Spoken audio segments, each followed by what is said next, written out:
Good evening student.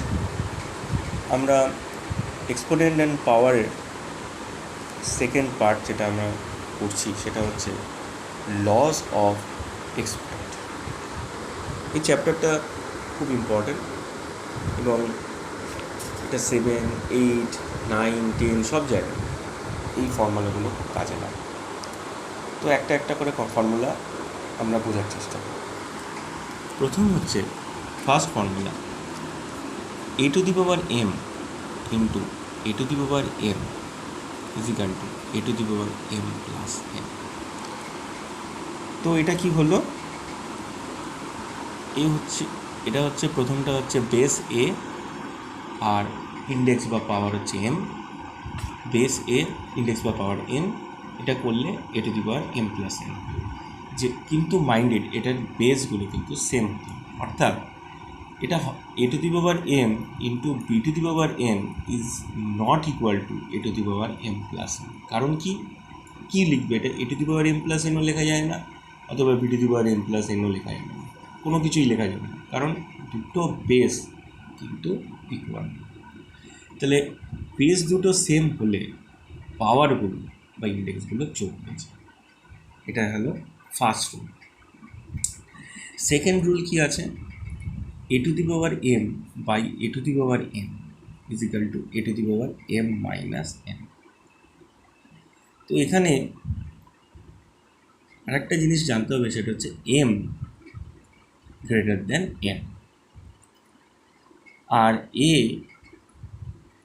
Not equal to 0, কারণ a 0 হয়ে গেলে সব হবে। ঠিক আছে? তো আমাদের তাহলে কি হলো, প্রথম জিনিস যেটা জানলাম, A to the power M into A to the power N is equal to A to the power M plus N. Base দুটো সব জায়গায় ইকুয়াল হতে হবে। এখানেও সেম জিনিস, সেম বেস, কিন্তু পাওয়ার বা ইন্ডেক্স আলাদা। তাহলে এটার একটা এক্সাম্পল আমি দিচ্ছি। প্রথম 1 নম্বরের এক্সাম্পল কী হবে, মানে যেটা হচ্ছে A to the power M into A to the power N is equal to A to the power M plus N. যেমন 2 to the power 3 into 2 to the power 5 is equal to 2 to the power 8। কী করে আসছে এটা? 3 plus 5, মানে এটা এলো কি 2 to the power 3 plus 5, তার মানে 2 টু দি পাওয়ার 8। ক্লিয়ার? তো এখানে যদি আমরা করি এক্সাম্পল 2, মানে A to the power M by A to the power N is equal to A to the power M minus N. এটা কী করে আসবে? Suppose 2 to the power 5 by 2 cube, এটা হবে 2 টু দি পাওয়ার 5 মাইনাস 3, কারণ এখানে M greater than n আছে। M is equal two কত? 5, এন ইজ ইকাল টু কত? 3। তাহলে আমাদের ফর্মুলা কী ছিল? আর এখানে এ ইজ ইকাল টু কত? 2। তাহলে এবার ফর্মুলাটা এখানে পুট করলেই ইজিলি বোঝা যাচ্ছে। আচ্ছা, সব থেকে ইম্পর্টেন্ট জিনিস হচ্ছে anything to the power 0 is equal two 1। এটা খুব ইম্পর্টেন্ট, খুব important. A to the power 0 is equal two 1, এটা খুব ইম্পর্টেন্ট ল। আচ্ছা, আর একটা জিনিস হচ্ছে পাওয়ারে যদি থাকে, অর্থাৎ A to the power M whole N, তাহলে এটা কত হবে? এই দুটোর মধ্যে গুণ হয়ে যাবে, অর্থাৎ A to the power M N. কীরকম থাকে? ধরো 2 কিউব হোল স্কোয়ার, তাহলে এটা কী হবে? 2 টু দি পাওয়ার 3 ইন্টু 2, তার মানে কী হবে? 2 টু দি পাওয়ার 6। ক্লিয়ার? আর একটা আমার লাস্ট জিনিস যেটা আছে সেটা হচ্ছে যদি বেস আলাদা হয় সেক্ষেত্রে পাওয়ারগুলো কিন্তু সেম হতে হবে। যেমন A to the power M into B to the power M is equal to A B whole to the power M. তাহলে এইটা আর এইটা দুটোর মধ্যে ডিফারেন্স আছে, ভালো করে বুঝো। এখানে বেস দুটো সেম কিন্তু পাওয়ার দুটো আলাদা, আর এখানে কি হচ্ছে?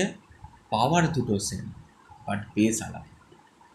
যদি পাওয়ার সেম থাকে তাহলে A B whole to the power M. আবার এটা উল্টো, A B whole to the power M means A to the power M into B to the power M. Clear? তাহলে এই ধরনের অঙ্ক আশা করি আমরা করতে পারব। সিমিলারলি এটারই একটা একই রকমের জিনিস,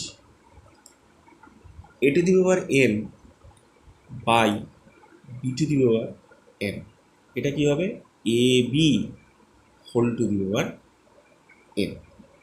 কিন্তু এখানে মনে রাখতে হবে B not equal to zero, কারণ আমাদের ফ্র্যাকশান ডিনোমিনেটর কখনো জিরো হয় না।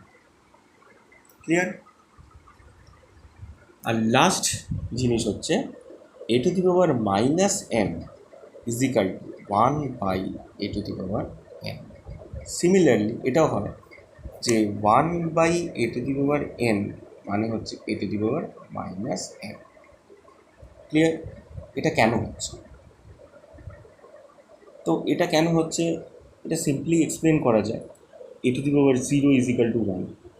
তাহলে আমি যদি এই জিনিসটাকে লিখি, এই জিনিসটাকে A to the power zero by A to the power N, তাহলে কী হবে A to the power zero minus N, তার মানে কী হবে A to the power minus. মানে এটা একটা ফর্মুলা, বাট আমরা এইটাকে দিয়ে এই জিনিসটাকে দিয়ে এটাকে ডিফাইন করতে পারি। কারণ কী হলো এখানে 1 মানে কি A to the power zero, তাহলে এখানে আমি এই 1-এর জায়গায় এ টু দি পাওয়ার জিরো বসিয়ে দিলাম, তাহলে থাকলো A to the power zero by A to the power N, তাহলে equal to A to the power আমাদের এরকম এক্সপ্রেশন থাকলে কি A to the power M minus A to the power N করলে A to the power M minus N, মানে নিচটা এখানে যাবে মাইনাস, তাহলে জিরো ছিল তাহলে জিরো মাইনাস এন, তাহলে A to the power minus N. Simple, ঠিক আছে? তো এই হলো formula discussion.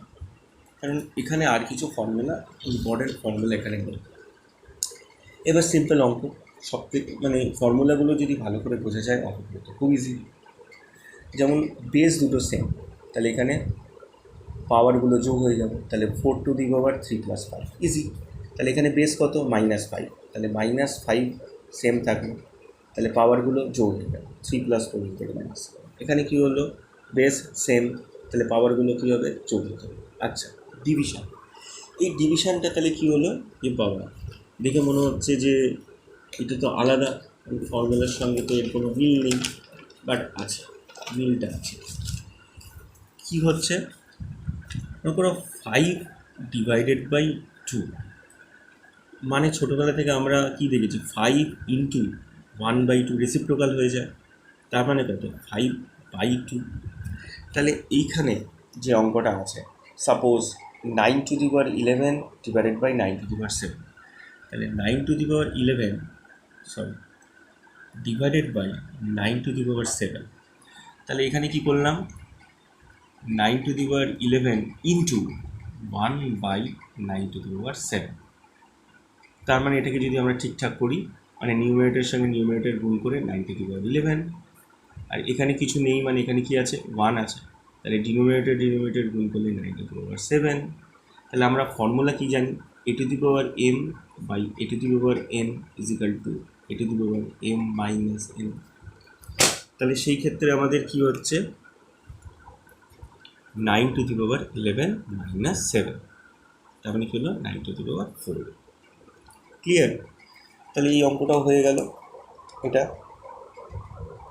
9 to the power 11 minus 7 equal to 9 to the power 4। এটা কী আছে বেস কত আছে -7। তার মানে আমরা এরকম ডিভিশন থাকলে আমরা এইভাবেও দেখাতে পারি অথবা ডাইরেক্ট করে নিতে পারি। আমার মতে এইভাবে দেখানোটাই বেটার, কারণ ফর্মুলাটা পুট করলে স্যারেরা খুশি হবে, মানে ফর্মুলাটা জানা আছে। তাহলে সেই ক্ষেত্রে এইটাকে a/b ফর্মে রেখে তারপরে ফর্মুলাটাকে দেখিয়ে শো করে, যেমন আমি একবার দেখিয়ে দিচ্ছি -7 হোল টু দি পাওয়ার আছে 13 divided by -7 whole to the power 5, তাহলে এটা কী হবে -7 whole to the power 13 divided by -7 whole to the power 5, তাহলে কী হবে -7 13 minus 5 since a to the power m by a to the power m is equal to a to the power m minus n. তাহলে simply এটা কত হবে -7 two the পাওয়ার কত হবে 8, এটাই হবে অ্যান্সার। ক্লিয়ার? তো এখানে কি আছে, এই এক্সপ্রেশনগুলো তিনটে আছে, সো তিনটে থাকলে কোনো অসুবিধা নেই। মানে A to the power M into A to the power N A to the power P যদি থাকে, তাহলে A to the power M plus N plus P যাই থাকুক না কেন, সব পাওয়ারগুলো যদি বেস সেম থাকে তাহলে সব পাওয়ারগুলো যোগ হয়ে যায়। তাহলে সেই ক্ষেত্রে এটা করা হচ্ছে 3 to the power 5, 3 to the power 6, 3 to the power 11, 3 to the power 5 plus 6 plus 11, 3 to the power। আচ্ছা, এটা আর কি হয়েছে, এই ক্ষেত্রে আমাদের প্রথমে এই অঙ্কটার ক্ষেত্রে প্রথমে পদমাস রুল। তাহলে প্রথমে ব্র্যাকেটের কাজ 5 to the power 20 minus divided by 5 to the power 11 means 5 to the power 20 minus 11, বাইরে থাকলো ইন্টু 5 to the power 4, এটাকে করলে কত হয় 5 to the power 9 into 5 to the power 4, তাহলে a to the power m into a to the power n করলে এটা হবে। ক্লিয়ার? আচ্ছা, এই অঙ্কগুলোর ফর্মুলা কি ইউজ করা হয়েছে? এই অঙ্কগুলো যেমন 6 to the power 6 square to the power 4, তাহলে এটা কিসের ফর্মুলা ইউজ করা হয়েছে? A to the power M to the power M.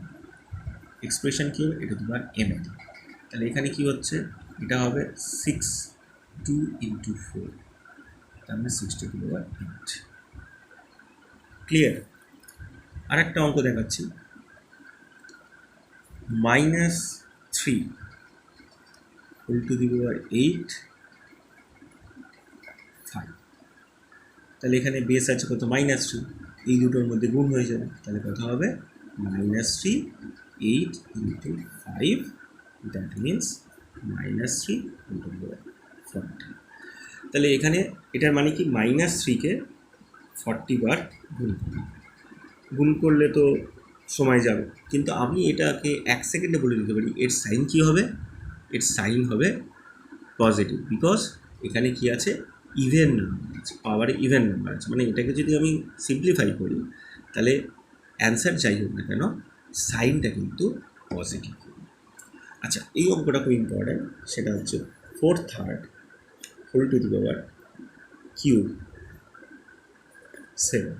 একই জিনিস, এটাকে জাস্ট ফ্র্যাকশানে দিয়েছে, তার মানে হবে 4/3 whole to the power 3 into 7, that is 4/3 whole to the power 20। Clear? কোনো কিছু নেই, আর কিছু বলার কিছু নেই, একদম ইজি অঙ্ক। তো এইটার মধ্যে আরও কিছু আছে, এক্সপোনেন্টের আরও অঙ্ক আছে law of 5, law of 6 use করে, তো সেগুলো আমরা নেক্সট ভিডিওতে পরের দিন কমপ্লিট করার চেষ্টা করব।